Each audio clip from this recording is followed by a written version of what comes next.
All right, so I am back at the LA Fitness where it all started. I'm recording this after the session because I forgot to do it before. I was doing some stuff, but I decided not to pay for the private gym again because it's not like in terms of training, it's not too different, right? Like sometimes like there's some machines in the LA Fitness I actually prefer over the private gym machines and stuff like that. So in terms of training, like, it's not too bad. It's just the people. Like, it literally, like, dude, the LA Fitness I go to is a good gym. It's just the people make it, like, not a good gym. Like, they leave weights all over the place.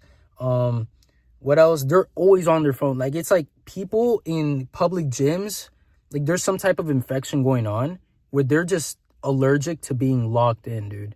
Like, I swear, like, they'll finish their set that look like, it didn't even look remotely like to discomfort or anything. Like, it's just they'll finish their set with the straightest face ever and just automatically go and scroll through TikTok.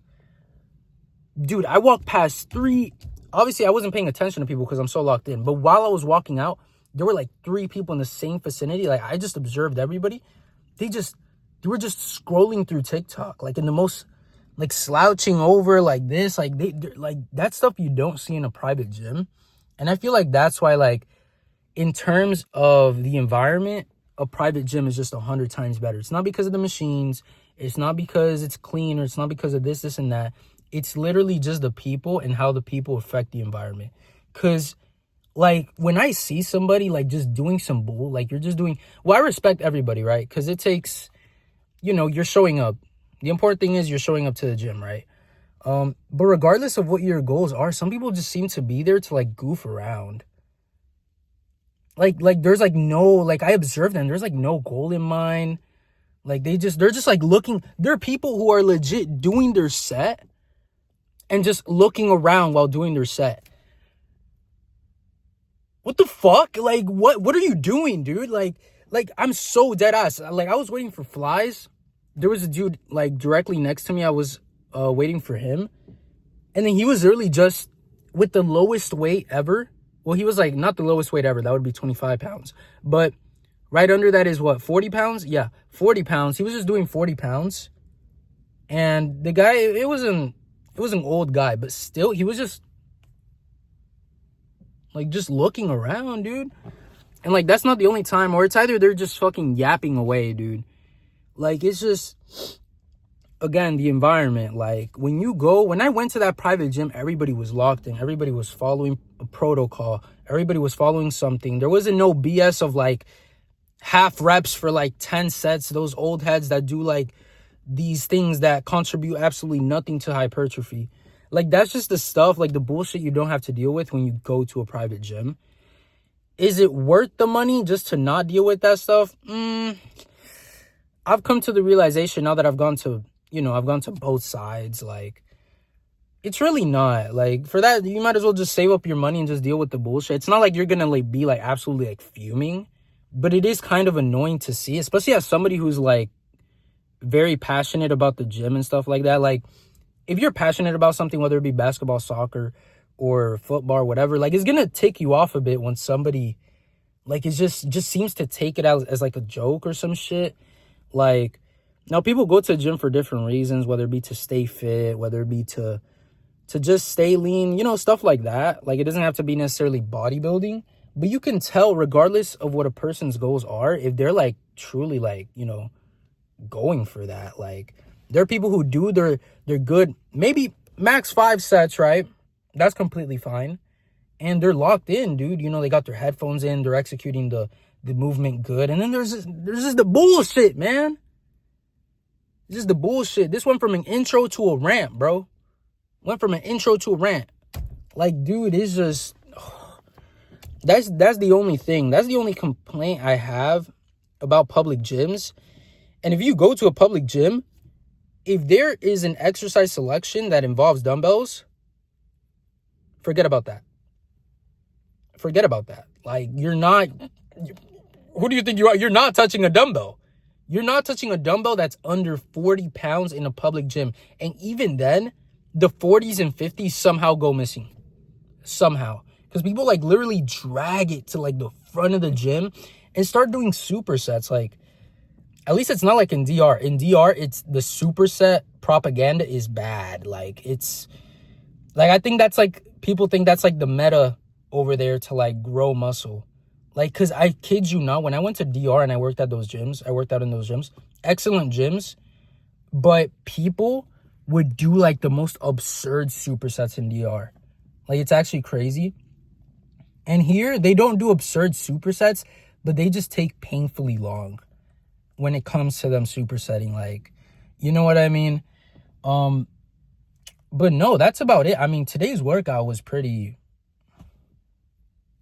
dope for my first time back. I thought it was going to be painful. I thought I was going to wait for the Smith machine for like 300 hours. You know what I mean? I was prepared. I prepared myself mentally for the bullshit. So I wasn't that ticked off today, but it's just still like, you know what I mean? So yeah, back at LA Fitness, what do I want to talk about? Oh yes. So I came back, and in my mind, dude, in these next 2 years, I'm trying to compete. My phone is overheating. I have to hurry up. I want to compete like by 2027, 2028. In 2 to 3 years, I want to compete. And what I'm going to change about my training, I actually nerf myself.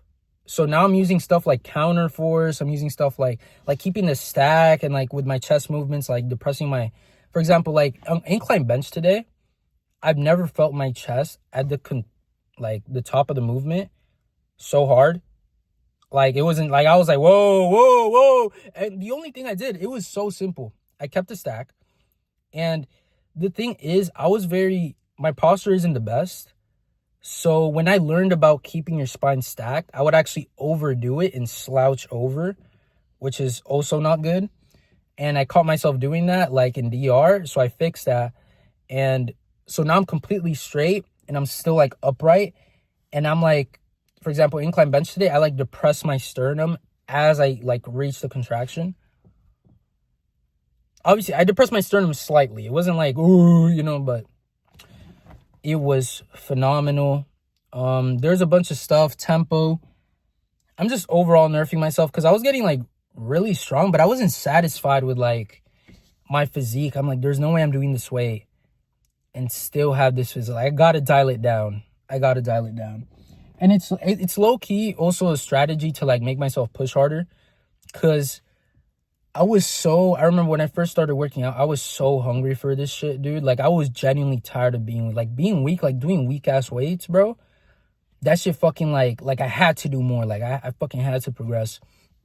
So I'm basically like nerfing myself to do some like bitch weight, so then I could be like, yo, no, let's lock in, and then boom, boom, boom, like just progress good. Because obviously, like, if you're just like ego lifting every movement, you're not gonna progress as well as if you're keeping tabs, you know, on each rep, not accelerating the tempo when you like get close to failure. Like, everything is just, you know, it is under control. So, but in terms of training, I'm not changing much, right? I'm adding a few things like as I said, counter force, stuff like that. Going slower on some movements, really feeling the muscle on some movements, because in some movements I just didn't feel the muscle at all.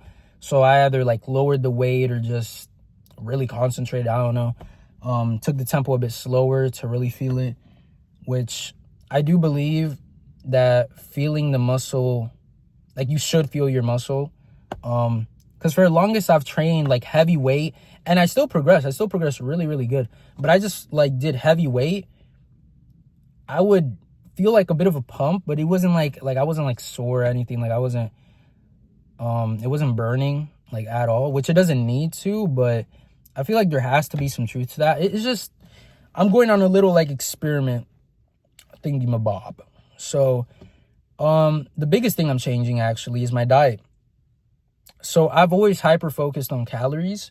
So what I'm going to do now is hyper focus on protein. I would exaggerate the calories, but I would always keep the protein at like 180. Like, you know what I mean? Like, I wasn't even taking 200 grams of protein a day. I've never done that consistently. I think I did it for 1 week once, and the progress was nasty. You know what I mean? But I'm trying to aim for 250 to 300 grams of protein a day,